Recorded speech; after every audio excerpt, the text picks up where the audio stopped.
उसने जैसे ही घूम कर देखा तो सामने गायत्री देवी दिखाई दी। दादी सा, क्या हुआ? गायत्री देवी का चेहरा गुस्से से बुरी तरह लाल था। गायत्री देवी को देखते ही आसपास खड़े लोग अपने अपने काम में लग गए। चुप, बिल्कुल चुप। इतना सब कुछ होने के बाद भी तुम्हारा पेट नहीं भरा जो ऑफिस के लोगों के सामने तमाशा कर रहे हो?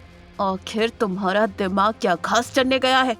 सॉरी दादी सा, वो मैं गुस्से में था क्योंकि ये सब जिसने भी किया है मैं उसका पता कर लूंगी, इसीलिए तुम अब चुप रहो।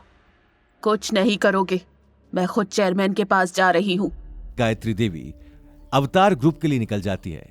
नील अपनी गाल पर हाथ रखकर बहुत देर वहीं खड़ा रहा।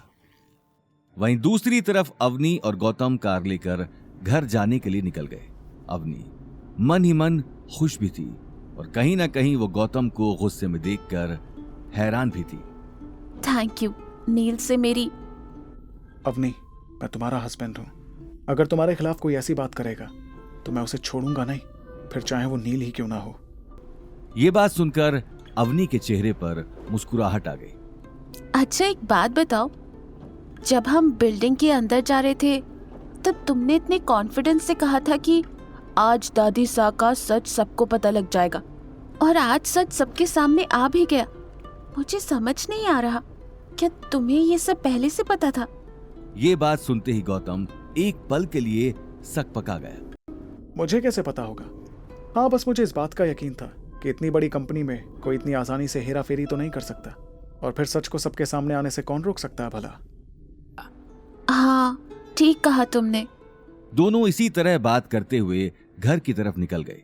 वहीं दूसरी तरफ गायत्री देवी कॉन्ट्रैक्ट ना मिलने की वजह पूछने के लिए अभिनव गुप्ता के ऑफिस में पहुंच चुकी थी। गायत्री देवी को सामने देखते ही अभिनव सारी बातें समझ चुका था। कहिए गायत्री जी। अभिनव जी, मुझे समझ नहीं आ रहा है, आपने कॉन्ट्रैक्ट कैंसिल किया है। नील के डिजाइन में कोई कमी नहीं है, मैंने खुद वो डिजाइन चेक किया है। अगर आप इस प्रोजेक्ट को मना करते हैं तो अग्रवाल ग्रुप के साथ साथ आपकी कंपनी का भी लॉस होगा। ऐसा डिजाइन आपको कोई नहीं दे सकता, ट्रस्ट मी। Trust you? और कितना झूठ बोलोगी आप गायत्री देवी?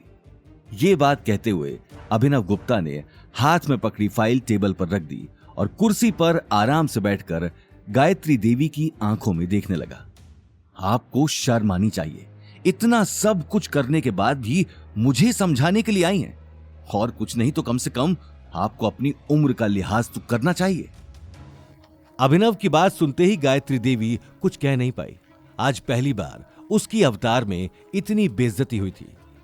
अभिनव अगले ही पल कुर्सी से उठकर अपने हाथ में पहनी घड़ी देखने लगा। मैं आपको छोड़ने वाला नहीं, आपको इस गलती की सजा जरूर मिलेगी। अभिनव के मुंह से निकले एक एक शब्द ने गायत्री देवी को अंदर तक झकझोर दिया। वहीं दूसरी तरफ नील केबिन के बाहर खड़ा होकर ये सारी बातें सुन रहा था। इससे पहले कि गायत्री देवी कुछ बोलती, नील बिना परमिशन लिए अंदर आ गया।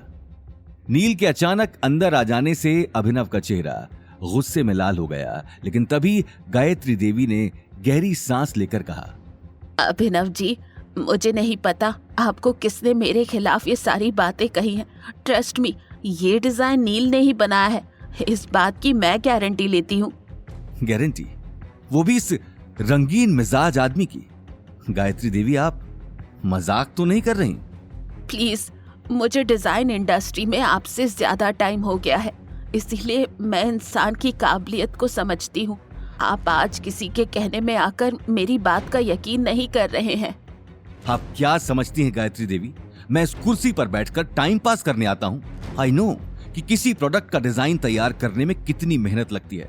डिजाइनर को प्रोसेस फॉलो करना पड़ता है, लेकिन मिस्टर नील ये नहीं कर सकते क्योंकि मैंने इनका पहले का काम भी देखा है। ये बात कहते हुए अभिनव गायत्री देवी की आंखों में आंखें डालकर देखने लगा। अब आप मेरी बात कान खोलकर सुनिए, मुझे जल्द से जल्द उस शख्स का नाम चाहिए जिसने ये डिजाइन बनाया है, वरना इसका अंजाम क्या होगा ये आप अच्छे से जानती हैं। अगर आप चाहती हैं कि अवतार में आगे भी आपका नाम इसी तरह बना रहे तो अपने काम पर लग जाइए, क्योंकि इस कंपनी के असली मालिक मिस्टर राठौड़ को ये बात पता लग चुकी है। ये बात सुनते ही गायत्री देवी के पैरों तले जमीन खिसक गई। नील भी हैरानी से अभिनव को देख रहा था। आगे की कहानी जानने के लिए देखिए अगला एपिसोड सिर्फ पॉकेट एफएम के यूट्यूब चैनल पर, और रॉयल वारिस के सारे एपिसोड्स को सुनने के लिए डिस्क्रिप्शन में दी लिंक से डाउनलोड करें पॉकेट एफएम ऐप।